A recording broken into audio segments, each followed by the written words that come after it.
जब विष्णु जी और लक्ष्मी जी को बनना पड़ा अश्व और अश्वी, एक बार भगवान विष्णु वैकुंठ लोक में लक्ष्मी जी के साथ विराजमान थे। उसी समय उच्चैः श्रवा नामक अश्व पर सवार होकर रेवंत का आगमन हुआ। उच्चैः श्रवा अश्व सभी लक्षणों से युक्त, देखने में अत्यंत सुंदर था। उसकी सुंदरता की तुलना किसी अन्य अश्व से नहीं की जा सकती थी। अतः लक्ष्मी जी उस अश्व के सौंदर्य को एकटक देखती रह गई।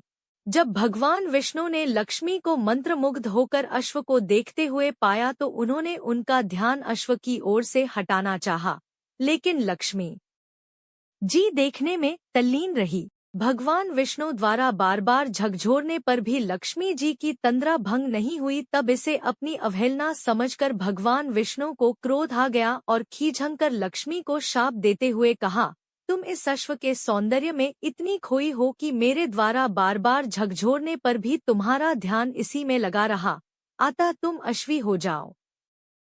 जब लक्ष्मी का ध्यान भंग हुआ और शाप का पता चला तो वे क्षमा मांगती हुई समर्पित भाव से भगवान विष्णु की वंदना करने लगी। मैं आपके वियोग में एक पल भी जीवित नहीं रह पाऊंगी, अतः आप मुझ पर कृपा करें एवं अपना शाप वापस ले ले। तब विष्णु ने अपने शाप में सुधार करते हुए कहा, शाप तो पूरी तरह वापस नहीं लिया जा सकता, लेकिन हाँ, तुम्हारे अश्व रूप में पुत्र प्रसव के बाद तुम्हें इस योनि से मुक्ति मिलेगी और तुम पुनः मेरे पास वापस लौटोगी। भगवान विष्णु के शाप से अश्वी बनी हुई लक्ष्मी जी यमुना और तमसा नदी के संगम पर भगवान शिव की तपस्या करने लगी। लक्ष्मी जी के तप से प्रसन्न होकर शिव पार्वती के साथ आए। उन्होंने लक्ष्मी जी से तप करने का कारण पूछा। तब लक्ष्मी जी ने अश्वी हो जाने से संबंधित सारा वृतांत उन्हें सुना दिया और अपने उद्धार की उनसे प्रार्थना की।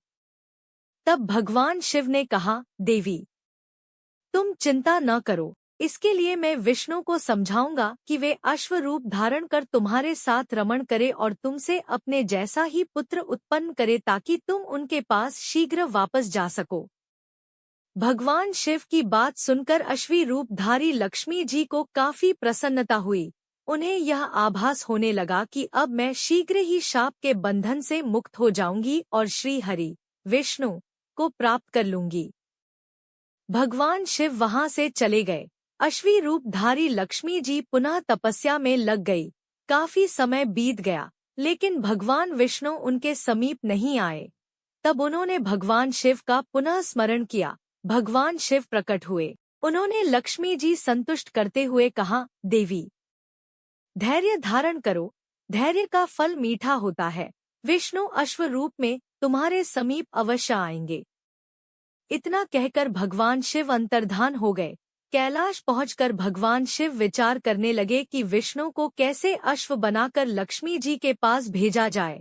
अंत में उन्होंने अपने एक गणचित्ररूप को दूत बनाकर विष्णु के पास भेजा। चित्ररूप भगवान विष्णु के लोक में पहुंचे। भगवान शिव का दूत आया है, यह जानकर भगवान विष्णु ने दूत से सारा समाचार कहने को कहा। दूत ने भगवान शिव की सारी बातें उन्हें कह सुनाई। अंत में भगवान विष्णु शिव का प्रस्ताव मानकर अश्व बनने के लिए तैयार हो गए। उन्होंने अश्व का रूप धारण किया और पहुंच गए यमुना और तपसा के संगम पर, जहां लक्ष्मी जी अश्वी का रूप धारण कर तपस्या कर रही थी। भगवान विष्णु को अश्व रूप में आया देखकर अश्वी रूपधारी लक्ष्मी जी काफी प्रसन्न हुई। दोनों एक साथ विचरण एवं रमण करने लगे। कुछ ही समय पश्चात अश्वी रूपधारी लक्ष्मी जी गर्भवती हो गई। यथा समय अश्वी के गर्भ से एक सुंदर बालक का जन्म हुआ। तत्पश्चात लक्ष्मी जी वैकुंठ लोक श्री हरि विष्णु के पास चली गई। लक्ष्मी जी के जाने के बाद उस बालक के पालन पोषण की जिम्मेवारी ययाति के पुत्र तुर्वसु ने ले ली, क्योंकि वे संतानहीन थे और पुत्र प्राप्ति हेतु यज्ञ कर रहे थे। उस बालक का नाम हैह रखा गया। कालांतर में हैह के वंशज ही हैहवंशी कहलाए।